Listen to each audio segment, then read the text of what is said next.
xi ninh nói gầu mong ni chi bò ba lo bia hay cho di linh tu tu mi mai gầu mua cho kê tu xia e kia ư mua sao kia lo ua y mi đại lao chia.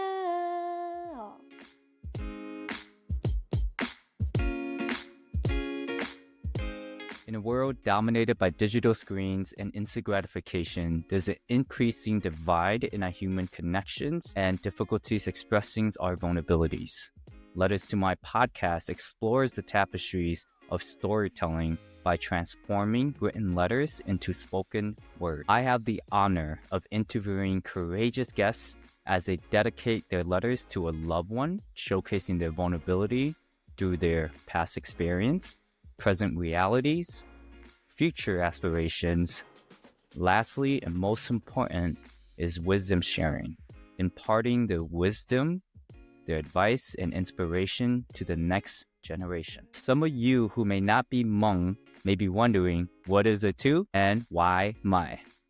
The names Mai and Tou are two of the most common names in the Hmong culture, similar to Muhammad, Fatima, Juan, and Maria. Tou is a wordplay to Tou.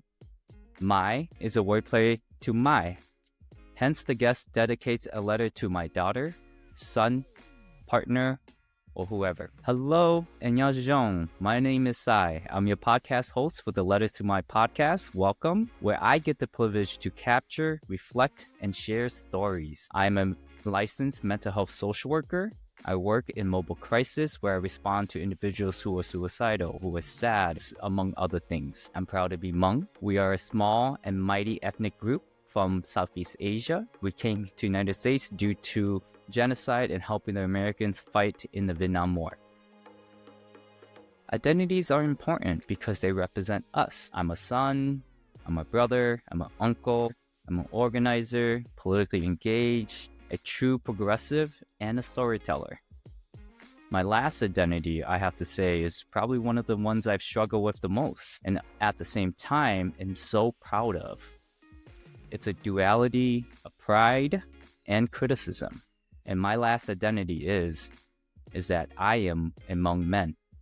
And those who may know me may say that I'm not your typical Hmong man, but at the end of the day, what the hell is a typical Hmong man anyways? What I do know is that in this podcast, I do want to talk about the idea of toxic masculinity, and hopefully we can explore a term that I found out. It's called aspirational masculinity together.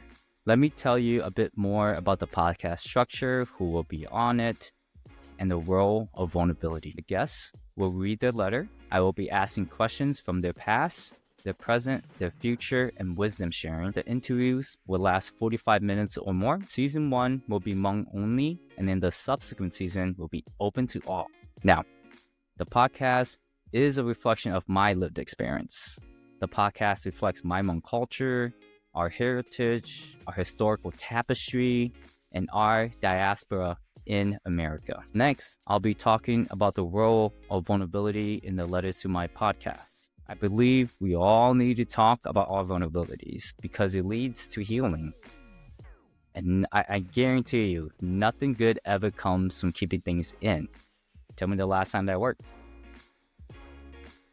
And that's why the courageous guest writes an old school letter and transforms it into the spoken word, which are so powerful. Again, truly grateful for you all listening and opening your ears to all the courageous conversation that you get to hear this season. I'm excited for it. I've already done the interviews, so I'm excited for you all to listen to it. Get ready for the guest to sa sol, which translates in our language to send message. Again, sa sol, to send message by the way of letters that speak and stories that heal. Here's our next guest. Enjoy vulnerable listening. Bye.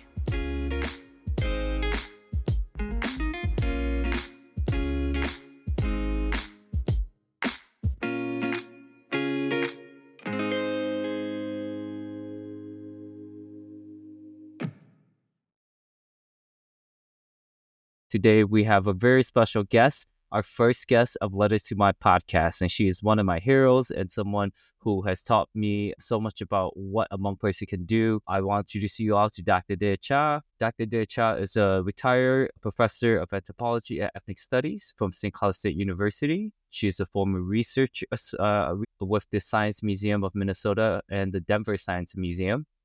Dr. Cha is currently the CEO of Be Better LLC, which provides a marketplace among women from remote villages in Laos, China, Thailand, and Vietnam to sell their handmade arts and crafts to the world. Dr. Cha holds a PhD in medical anthropology, an MA in applied anthropology, and a BA in cultural anthropology. Basically, she knows everything, y'all. So, Dr. De Cha, welcome to the podcast. Thank you for joining us. Hello, my name is Dr. De Cha. It's my pleasure to be here to share my thought, my experience, and my knowledge with you today. Absolutely. Dr. De Cha, the listeners may not know who you are, but I want to tell everyone who you are to me. I think I went to St. Cloud State University in Minnesota, central Minnesota, a very Mika area for us. When I say Mika, non-Hmong community, it was amazing to go to see a Hmong professor there. I was 18 at that time. So, Dr. De Cha, this podcast is about uplifting the next generation. Really appreciate you for being present and taking all the students to Laos and Thailand, study abroad trips. And today I just want to talk with you regarding your past experience, your present realities, your future aspiration, and your wisdom sharing. Thanks again for joining us.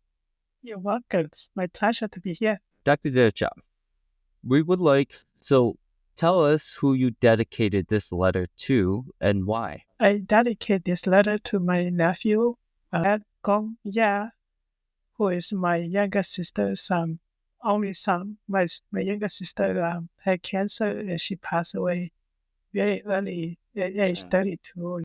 Gong at a very young age, so he doesn't have a mother to grow up with, and I always feel that if his mother was around, he would be a different person. And so I dedicate this letter to him to tell him how much his mother loved him and was the best for him. Powerful. Thank you for telling us that and sharing that story. So, as you're dedicating this letter to him, oftentimes vulnerabilities and sharing stories can be hard. Let's talk about your past experience. Are there, whether it's things you haven't told him or things you want him to learn or know about you, kind of like what made you who you are, Dr. De Cha? What made you go to school? What made you come to America? What made you write books and so forth? So, Ted, your mother and I came to this country as refugee, where we arrived this country without speaking any word in English. We had nothing. We lost everything during the war. We grew up as a child during the war and became refugee in the refugee camp. We lived in the refugee camp for 4.5 years. We witnessed tremendous poverty, starvation, and hopelessness as refugee. A person without belonging, without country, without anything. And so we see the hardship as a young people, and when we arrive in this country, we don't take anything for granted. We have nothing, but we have each other. We have the love of our family, the support. And with that, we do what we can to study and to learn and to grow. It was extremely difficult to learn a new language. Every day we experience culture clashes. When as we grow up in the Hmong society, it was typical for us as a young girl to back in Asia, in Thailand and Laos, to hold each other's hand and put hands on each other's shoulder, and that was normal for us. And when we got here, we start high school together, and we do that, and people were the normal students think we were crazy, and we had no idea what they were thinking, but they would laugh at us, they were treat us so strange, and so we start doing that. And so there every day we are bombarded with culture clashes and things that we had to learn and figure it out every day. And we were very hard because we wanted to be the best that we can be. And because we see our parents struggle so much to fight for freedom and liberty, so that we will have a life that they do not have. And so when we arrive in this country, we start our life, we really work hard to lead, to make ourselves the best life that we can, and also to lead our parents' dream of being happy, successful, and educated, and be able to live a life free of experience and freedom and opportunity. So that is what we strive for. And I hope that the young Hmong generation, whether my family, whether Tab or someone else, will not take things for granted, because you live in a land opportunity, a tremendous resource and opportunity that if you take it seriously, you can really lead the life of your dream. And Dr. Decha, so let's talk about examples of when you saw in yourself, like, I'm going to take this opportunity in spite of everything against me when you were young Yeah, or in college. yeah. In college, it was very, very hard because my generation, we were the first woman to Hmong girl to go to college, and to go to college, we don't have anyone who gone to college before. And so we had no idea what is a major.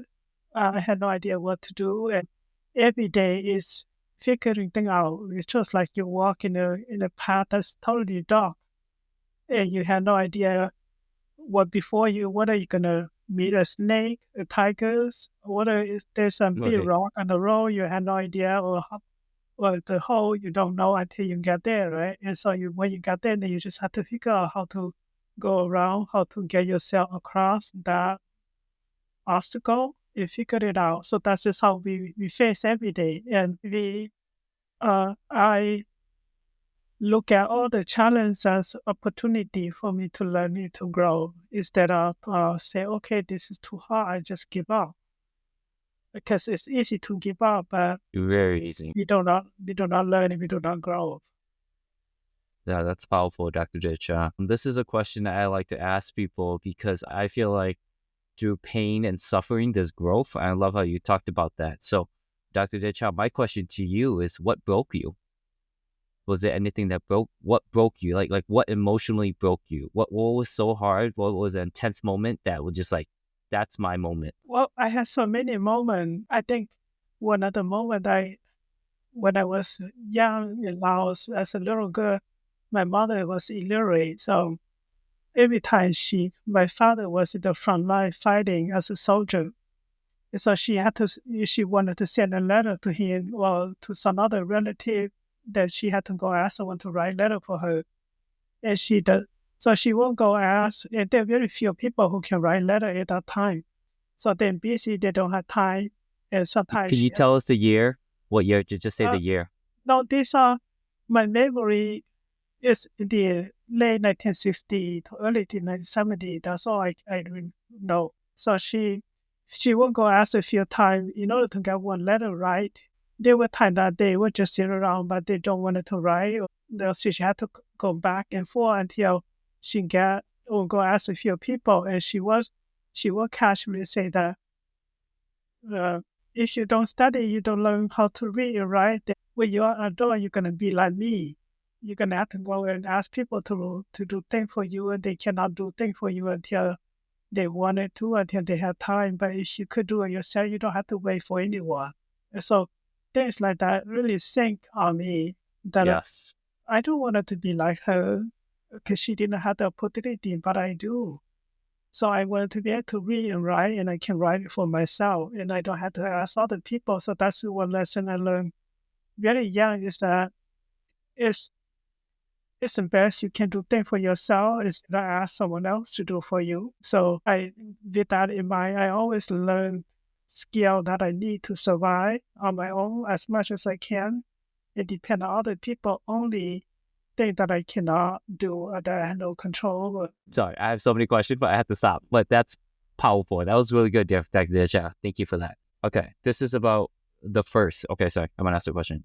Dr. Decha, it is my understanding that you may be one of the first Hmong women with a PhD. Can you talk a little bit more about that and talk about how you paved the way and talk about what that means to you and what that has meant to the next generation of Hmong women PhD, which who are awesome and has uplifted our community? I happen to do a lot of things that people in my generation, especially girls in my generation, do not do. And because my mother always emphasized the important education, and though she was illiterate, she do what she can to help me, and she will never discourage me. She will always let me, especially to study and to learn. She always support me to that.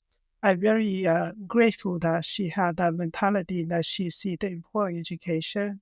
Well, I was the first Hmong woman to receive a bachelor degree in Colorado and a master degree and a PhD, and the first Hmong woman who uh, was a professor, and the first Hmong professor in this country in a tenure track position in the university. And so a lot of the things there, I think Dr. Mai her in California was probably the very first person who had a PhD, a woman. I was after her, and she was in the clinical psychology, I think, mental health area, and I in the anthropology area. And so we have, I think, at the time that we go to school, that we do what we did, just because no one woman had done what we did. And so we were being have a lot of challenge because people can't see what a woman can do, right? What a woman can do in Well, they can education. do amazing things. Yeah, Little so did they know. yeah, we don't know, they don't know, no one know, and so we can go and study, and they say, "What are you gonna do?" You ask a girl, "What are you gonna do?" A Hmong girl, what can you do with education? And so when I finished, and I was recruited before I finished my PhD program, like a year before. And so I did not accept the position until after I graduate, and then I start teaching. And so that's it's really demonstrate to a lot of the Mhm. more women saying, good, that, oh, yeah, it's possible. We can become educated and we can have a career. We can be wherever we want. So this is something that we did not know at that time that we could do. And Yeah. so this really show a lot and inspire and motivate a lot of young people to continue their education. And that is part of my community service that I do what I can to motivate and to inspire young people to continue their education so that they have a better life and they have a good careers and that they grow personally and they can raise a more successful, healthy, and educated family. And so this is a benefit to everyone, to all, not just one community, but the society at large, that we become contributing citizen. We pay tax, we exercise our freedom and live the life that we wanted, that our parents and our ancestors wanted for us. Absolutely. No, Dr. Cha, I can really relate. Like, this is a message, one of the purpose of the podcast, which is to uplift not just Hmong men, uplift Hmong women, uplift everyone, our community. So thank you for that. This is a childhood question. I know you talked about education and you talked about your parents, but I want you to talk specifically like Dr. Decha, like my experience. So what part of your Dr. Decha's experience was instrumental in your childhood, whether it's education, coming to America, uplifting the next generation, and so forth? Well, I think like back in the refugee camp, well, my father was lost as missing in action in 1972. And so he went to the battlefield and he just never came back. We don't know whether he was killed or captured or whatever happened. So So sorry. throughout my childhood, we always hear people say that he was still alive. He lived somewhere in the back, in the village somewhere, and that we can go and find him. And so we will investigate and take a lot of time, energy, and sometimes money to train. And then we discovered that it wasn't him. So that's just the story of our whole lives. Is that even we got to this country back into the 2000s, we still hear story that he was still alive in Vietnam in somewhere. And so we always do that when Laos became a communist country, and we were very fearful about alive. So my mother burned all the documents that he had, his picture, all his paperwork with his military service. And she had no idea how we gonna be captured any moment, right? So then we fled to Thailand. We had no evidence to prove that my father actually served on behalf of the American. Oh So no. that's why we had to wait 4.5 years in the camps until one of my father's friend, who eventually can escape from Laos, so he have a picture, black and white picture with my father. He can take it the front line, the battlefield. And so we got that, and so that's how we got that to prove that my father actually fought on behalf of the U.S. government, and that's how we got admitted to this country. But the escape we took to escape from our village to Vientiane, the capital city, it took a whole day bus ride. And so I think for many months, I don't know how many months, but every day we go back and forth, we walk, escape, pack our lunch and everything. And then we got to halfway, they will be stopped by the communist soldier who have a checkpoint. So we turn around back. And so until my mother spent all her money, she had no more money. And then the last day, the last trip, she said, "No, I'm not going back. I'm just going to sleep in this village and I'm going to stay here." And so at that time, my three older siblings already left. And they left by themselves because they were older. And but the three of us were still young with my mother. So we just sleep in a Lao village and halfway until the next morning when there very few people. Then they let us pass through. And so we got to Vientiane then. And then this is one woman, they are so, they were illiterate. Um, they only speak Hmong, they speak very few word, Lao word. She would somehow get us to the Catholic center in Vientiane where there's a priest and all the people reflect, but there's a priest and there if you take her at the center. So we got there, we were able to sleep there and get some free food. And so they would just tell us that there's rice over there and there's a pot and pan and you can go cook wherever you wanted to cook. And so that's how my mother does. And so they just say if you're gonna leave, you can take wherever you need, right? So she she passed some rice and she passed a pot cooking pot from there, and then we crossed the Mekong River. At night she finds someone to help her, and at 2 a.m. in the morning they come and take some taxi to come and take us from the mission center, and they took her to the river, and it's so like totally dark, and we just hold each other's hand and they put us in a boat. It's just like 10 minutes. We're on the other side. And so what happens is through all this time from the village, we left my grandmother, who is my mother's mother, behind because she was very, very old and car sick. So she cannot make the escape with us. And so when we got to Thailand, I remember seeing my mother looking back at Laos and crying and saying goodbye to her mother and know that she will never see her again. So when we got to the camp, after my grandmother heard that we arrived silly in the camp, 2 weeks after we arrived in the camp, and my grandmother committed suicide in a home back in the village. And so when we got to the camp, we had nothing, no shelter. There was just an open field, and my mother had to go figure out how to build a shelter. And so she go spend the little money that she had to buy this from the village, Thai villager.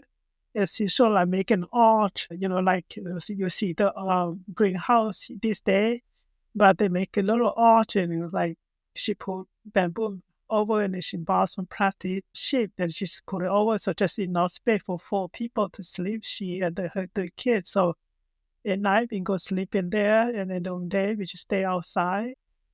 When it rained, then she put a sheet of plastic under, and then we just have a blanket over, and you can feel the water on the bottom of the ship, but you cannot do anything. So that's also, I don't remember how many months we lived like that until we were transferred to another refugee camp, which is what a military training ground. So now the Hmong leaders said that my father and other Hmong soldiers were sent there to train during the war. And so we stayed for that, that camp called Nampong for I don't know how long, but we stayed there for at least a year. And then before they built Bambinai refugee camp. And then that's when we were transferred to Bambinai refugee camp that built for the Hmong refugee. And so maybe we would have lived in that camp until we came to this country. And so in the first camp, we had no school. The second camp, we had, I think, some other kid who arrived earlier able to go to school. And then Bambi and I, we were able to go to school. And so I studied Thai for 2 years, and I learned math, and I learned to read and write in Hmong. So that's just how I learned that. And the camp was, at that time, the different camp had different regulation. The Lampong camp that we live in the military training ground, we cannot go outside. They were barbed wire around, so we cannot go outside. But the one in Bambinai, there were fence around, but people can still go out, even though it's dangerous time, because we had the Thai guard who often rape women, other people from outside. Anyone who go out are taking a lot of risks. So the camp in Thailand is for the adult people, it was really hard, but for kids like us at that time, we play a lot. We got to play with lots of other children, and I got to go to school, and I got to learn to do sewing and in my own clothes. So all those things that I do that no one tell me to do, but I just wanted to do. But because I was older, Well, you took the opportunity. That's the thing. yeah, I took the opportunity. So I learned to read and write in Thai. So that helped me when I got to this country. I have a little dictionary in Thai, in English. I often that helped me for my high school class, 'cause I can look at definition in Thai and help me to understand a little bit. But all these are things that I do that a lot of people don't do, because I take the opportunity to learn and to improve myself and prepare myself. And when we got to this country, it was extremely hard, difficult to figure everything out. But I figured out, I was young, and if I don't study then I would not have a chance to grow and to study. So I keep studying as much as I can. So I hope that answers your question. Very good. Very good. Thank you so much. Okay. So in your life, in your past experiences, did you have any regret? Did you have any should haves, could haves? Why didn't I? I wish I would have. I don't have any regret. I always do my best, and I live in the present moment so that I can fully enjoy and do my best. Then I don't have regret, because I really do all I can at that moment that I live. I don't, and this is another thing that people face all the time, because you waste so much time worrying about things that could happen, may happen, if, and all those things which 99% of the time do not happen, that No. we worry about. And then all of a sudden you do nothing. Nothing happens. And then you don't enjoy the present moment that you live at that moment too, because you spend all your time and energy to worry about something that never happened, instead of concentrate on what you could make a difference, that you can really enjoy, and that you are doing your best, and that you really live. Because the present time is what matters the most. Because yesterday is gone, tomorrow haven't come. Now is all we have. If we treasure every moment we live and we do the best we can in that moment, then that is what life is all about. Yeah, Dr. Disha, that's so true. I'm a therapist too, and present moment thinking is something that we utilize when people are anxious, depressed, or just overthinking and racing. Present moment just helps you stay present and also focus on a task at hand. So I'm happy that you talked about that. Dr. Disha, the next question that I want to ask you, what did you learn about yourself from all of your past experience? How did these experiences make you learn about yourself that helps you in your present reality? Did this experience influence you to your current path? I think that my what I had learned a long time ago in the past is that adversity build character. Some people, when they have something bad come to life, they suffer and they stop them to grow, they cannot move on. But for me, it's I had tremendous challenge in life, but I figured things out. I feel like this is gonna maybe a better person because if I go through this, if I survive this, I can make the best of this. Instead of worrying about thinking about why this happened to me, I say, well, there must be a reason why it happened to me so that I will figure things out. I will become a better person, stronger person. I will have more experience. I will learn and grow from here. And so that is what really helped me that because with this kind of mentality, it seems like nothing will stop me. This has helped me to overcome tremendous challenge and hardship that I have in my life. And so what I have living now is because of that mentality and because of all the experience that I have lived through. It helped made me the person that who I am today. Thank you. So we're transitioning to the present reality. So thank you for talking about your past experience. It really helps us to understand where you came from. And Dr. Decha, I did not know that about your father. I did not know that about your mother. And I'm so sorry to hear. My condolences. But we'll come back to it. Thank you. So tell us about your current passions. What is Dr. Decha working on? Well, I do now. I do things like this. I talk to people about Hmong history, Hmong culture, Hmong experience, my experience, think that will help other people, motivate other people. And I'm very honored and privileged to be able to sit on a dissertation committee that I can review what the new scholars are researching on because I'm not affiliated with any university now, so I serve mostly as external faculty. And so people, young, especially most graduates, students who work on their PhD will ask me to sit on their committee. And I feel very privileged that I had that opportunity that I can read their research. I can give an insight with all the knowledge and experience that I have, especially about Hmong, when they do their research on about Hmong.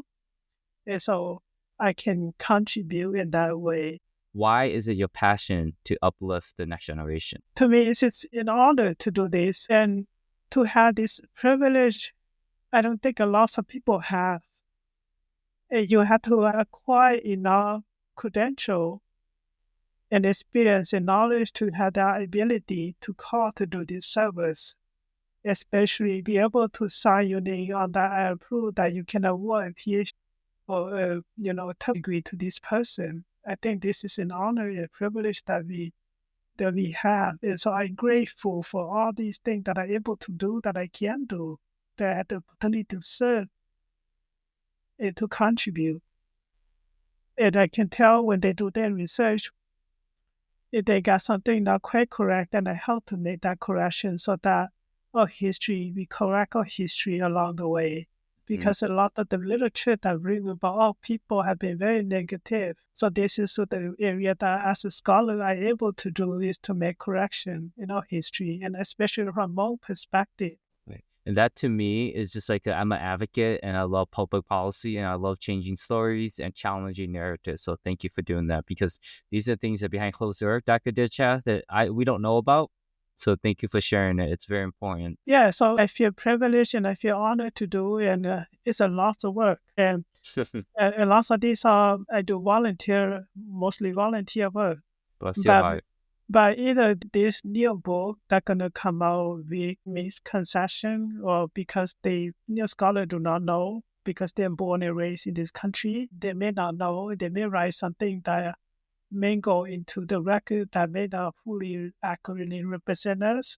And so I feel obligated and also appreciate that I had the chance to make a difference in this way. So in other ways, when people write book about Hmong, this is another thing that I had to do too, because they will ask me to review before they publish the manuscript. And this take a lot of time too, that I had to go through their new manuscript and review to make sure what they say is accurately represent our culture, our history, and our life. And so these are the things that I do today that I was not able to do as a young person because I did not have enough wisdom and knowledge and experience at that time. But now I do.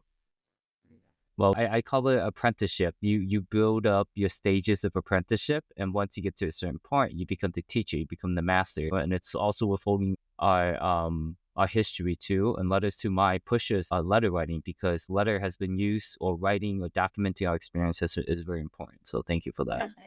Yeah. Dr. Decha, we're going to transition. Dr. Decha, your experiences with grief.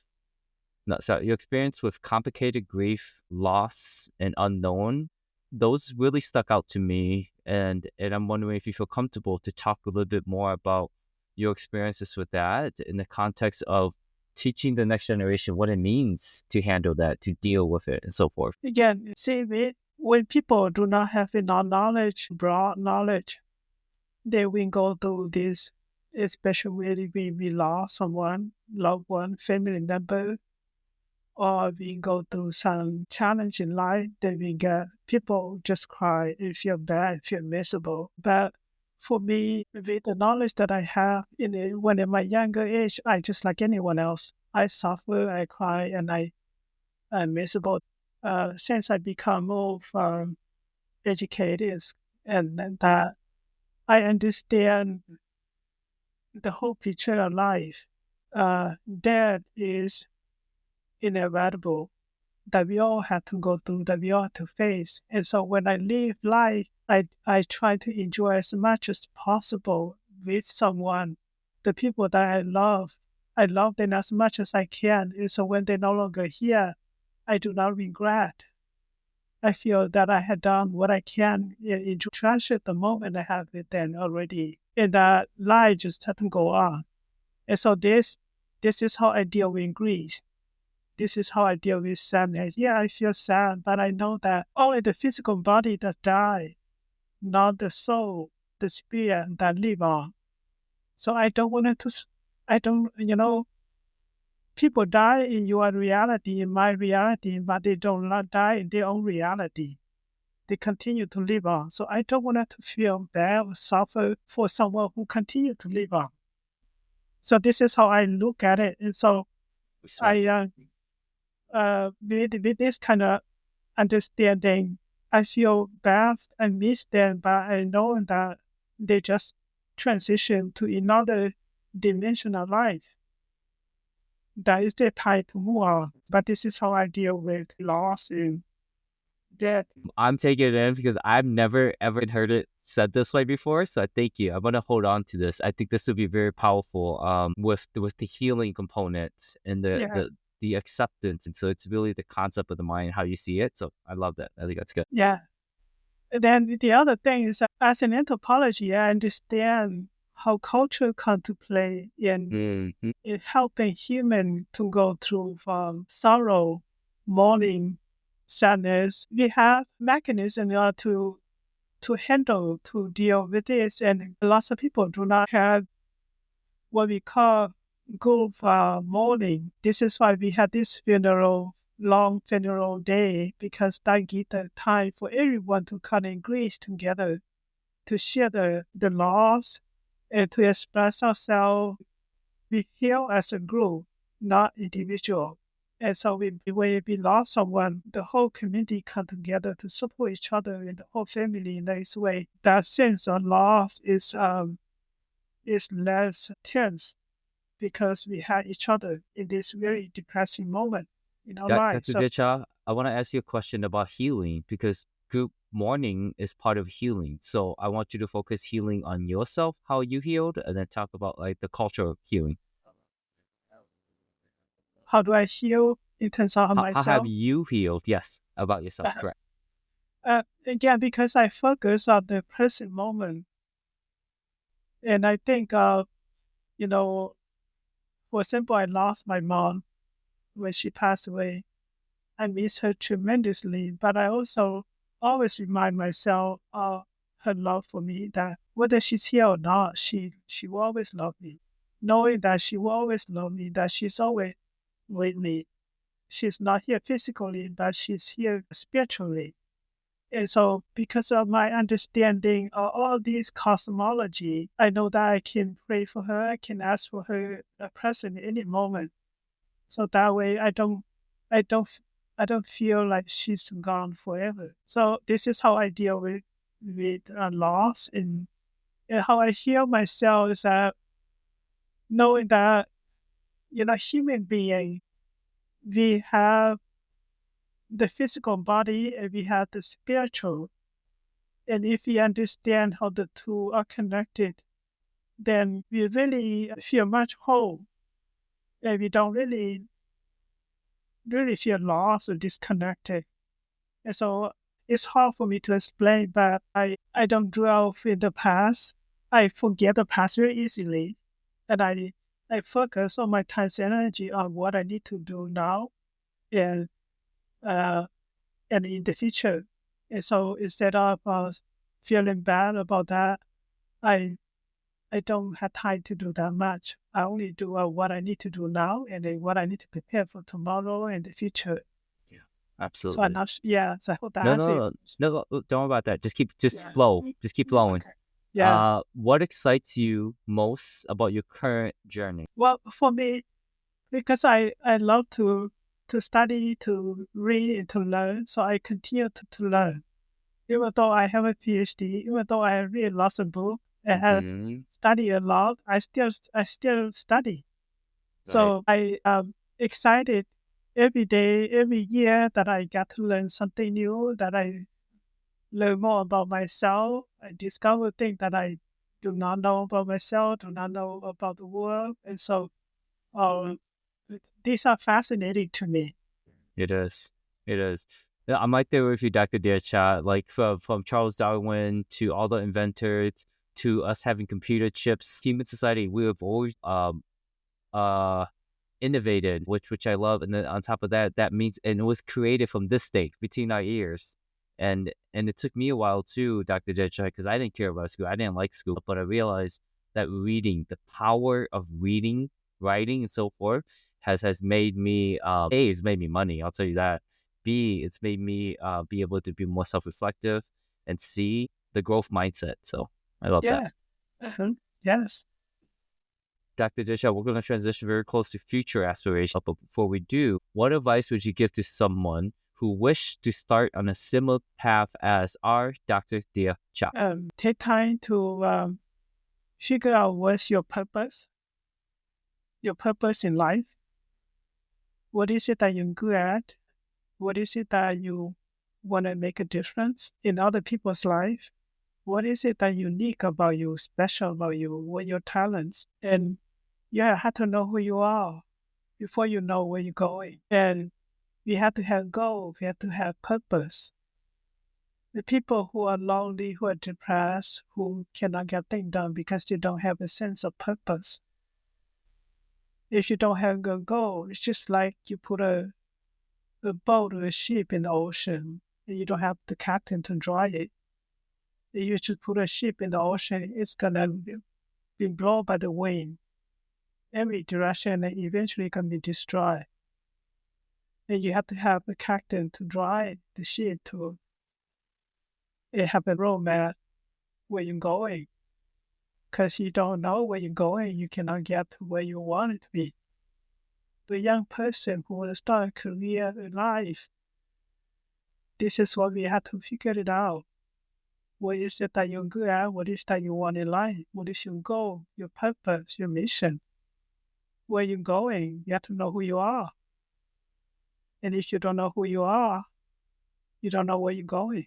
But if you have a purpose, your purpose can drive you to as high as you wanted to go, as far as you wanted to go.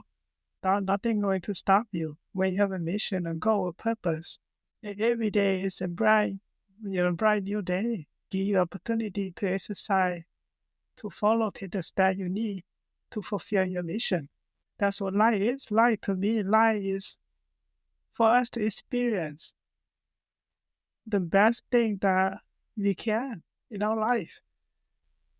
To not just get along, but to be the best person that we can be. To utilize everything we have that we can say God given us. We were born a human being. You and I have the same tool, the same mind. We all can think, can see, hear, and see, and we can do that, but some people use their mind, their imagination only small percentage. They don't utilize 100% of it. Mm-hmm.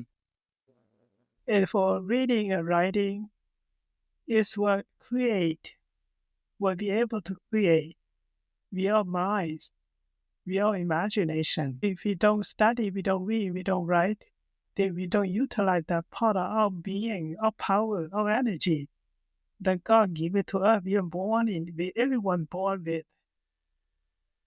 but not everyone use it, fully use it. Dr. Deadshot, we are transitioning to the wisdom sharing to the individual who you dedicated the letter to, your nephew Gong. So in the concept of your past experience, in the concept of your past experience, your present reality, and your future aspiration, can you share like a few knowledge or wisdom that you want to pass to Gong, that you want to impart, you want him to know and learn? So I wanted to tell anyone who listens to this to know that life, everything in life, there are two sides, at least two sides. There's so many versions in life, but there's the positive and the negative. And if we think the way we think, the way we feel, the way we say, work, the way we look at things, if we look at from a positive view, then our life going to reflect on that. If we focus on the negative, then our life is going to reflect on that. And so we know that when we focus on positive, our life expands. When we focus on negative, our life contract. That means it shrinks. And so if we constantly think about the good thing, what you can do, what you can be the best, then that's what your life going to reflect on that. But if you focus on things you cannot be, you cannot do, the thing that scare you, the thing that fear you, then your life going to be like that. This is one thing that I haven't talked much. When I was 21 years old, I have an accident that I was hospitalized for 1 month. I was in a coma for 3 weeks.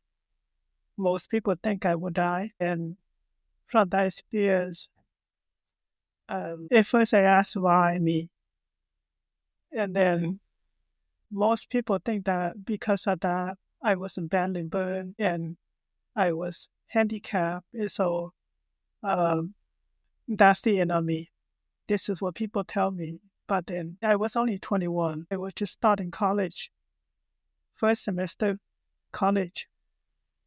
And so I had to do a lot of thinking at that time. I said, well, I just hospitalized for a month. I had to go home and I cannot even feed myself. My mother had to take care of me and feed me. Otherwise, everything, I would just start life over just like a baby. Totally cannot do anything for myself.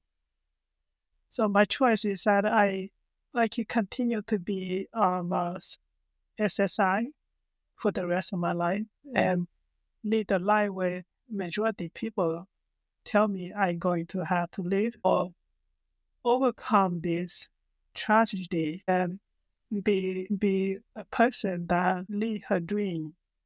Then my dream was at that time to be as obtain my education, go as far as I can, reach as high as possible. And that I was just starting my first semester in college. And so I had no idea how I going to overcome by through all this. So for 2 years, I had to go through physical therapy and go to the hospital every week for 2 years. Will be for rehabilitation.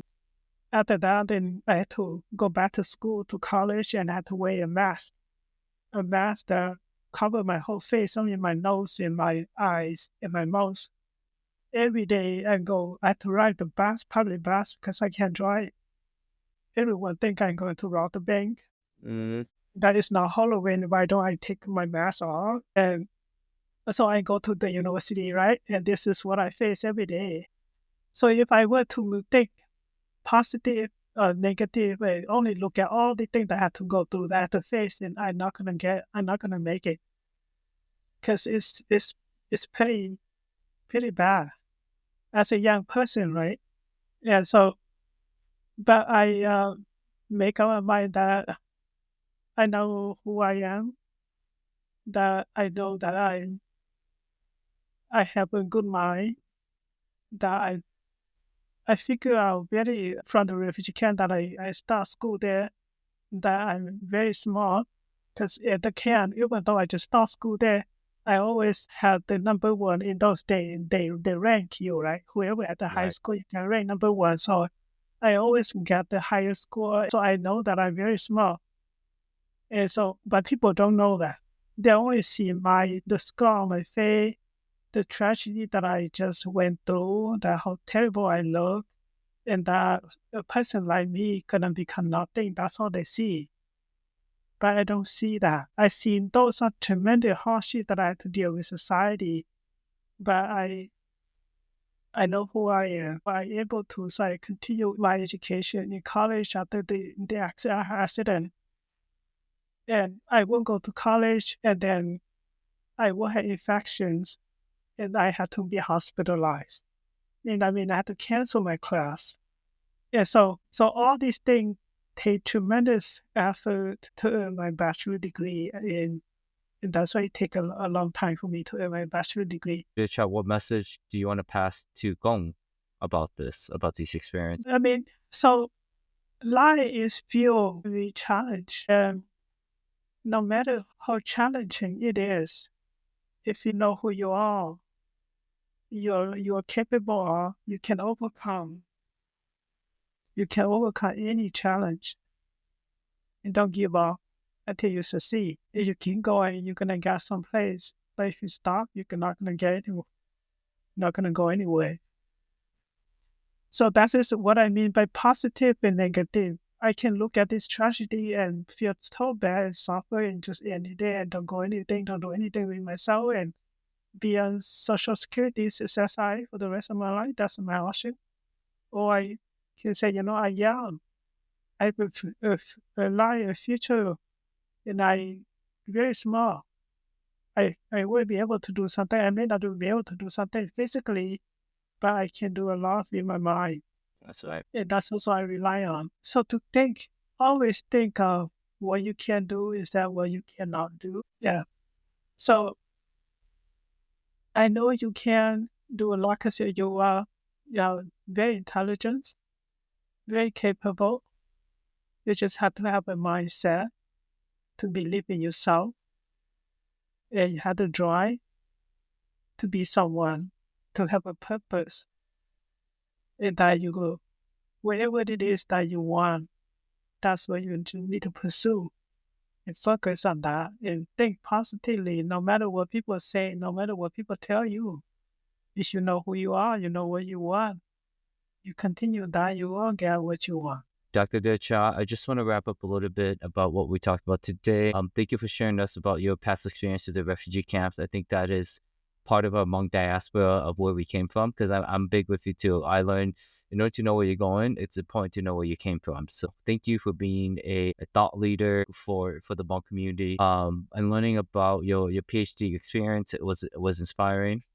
I really appreciate your take on grief and loss. That was something really new to me, and I have to reflect on it myself because I learned something new too. And then learning about your work on the dissertation, and so I think that's very empowering. That even after your time educating hundreds of students from Hmong to non-Hmong, you're still doing this work. So we really appreciate that. Is there any last message or any last thoughts regarding your past experience, your past experience, your present realities, future aspirations, and wisdom that you feel that you still want to talk to the listeners about? I like to study and learn and continue to grow. And I think that's also the purpose of life, of being born into this world, is to continue to learn and grow and to continue to use our minds and our imagination to help us to create the life that we wanted. And I learned a long time ago that we cannot give what we don't have. If we wanted to love someone, if we do not love ourselves, we cannot love someone. We have to have what we cannot give what we have. So If I want to give you money, if I don't have money, I cannot give you. I wanted to love you. If I don't know how to love myself, I don't know how to love you. And it's the same thing. So I want God and everyone to know that, first you love yourself, then you will be able to love anyone in life. And you have to have in order to give. Dr. Dircha, thank you for being part of the conversation.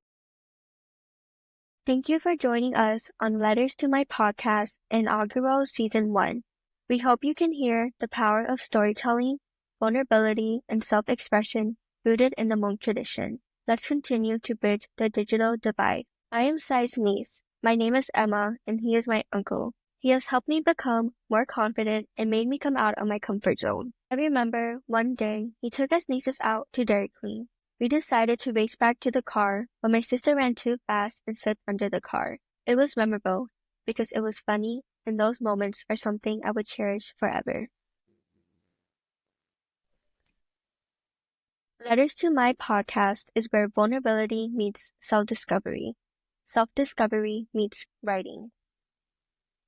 Journaling, writing letters, or handwriting isn't just about writing what is on your mind or reliving your experiences. It is a medium for self-expression and self-reflection. Take a pause and time to think. For Sai, it began with journaling in college, a practice that became a lifeline. He poured his fears, tears, failures, successes, self-doubt, and inspiring quotes on index cards. At one point, he had over 300 index cards in a shoebox. Writing helped him discover a powerful path to self-awareness, increasing his mental well-being and assisting in processing his emotions. As a social worker, a pen and paper were his constant companion, helping him process interactions and to not miss anything important. Sai has benefited from the power of writing and wants to revitalize this practice and share it with you all. A little bit more about my uncle who is the host. Sai, he, him, his, is a first-generation Hmong American man, social worker, and community organizer with over 12 years of experience. Sai is diagnosed with ADHD. He is passionate about building community through storytelling, self-expression, and the importance of affinity with their human counterpart. Sai believes each generation builds upon the next and seeks to uplift the next generation. One quote that embodies Letters to My Podcast. Our children are the greatest hope we have. The future belongs to them. Nelson Mandela, South African revolutionary. Letters to My Podcast focuses on passing wisdom and uplifting the next generation. It is our turn to pass the torch of wisdom and leave the world a better place than we found it. Letters impart our hopes, dreams, and future to the next generation. If you enjoyed this episode, please like, subscribe, and give a 5-star rating to help with the algorithm.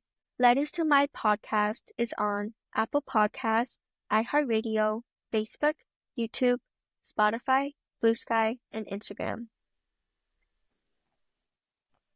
Disclaimer: Sai Ying, LMSW, is not establishing a therapist-client relationship with listeners through this podcast, and any reliance on the content is at your own risk. The views expressed in this podcast are Sai Ying's personal opinions and do not necessarily reflect the views of their employer or licensing board. For any mental health concerns or questions, please seek guidance from a licensed mental health professional or call text the National Suicide Hotline 988. Thanks for listening to Letters That Speak, Stories That Heal. Sai's niece Emma, outro done. Oh, ciao.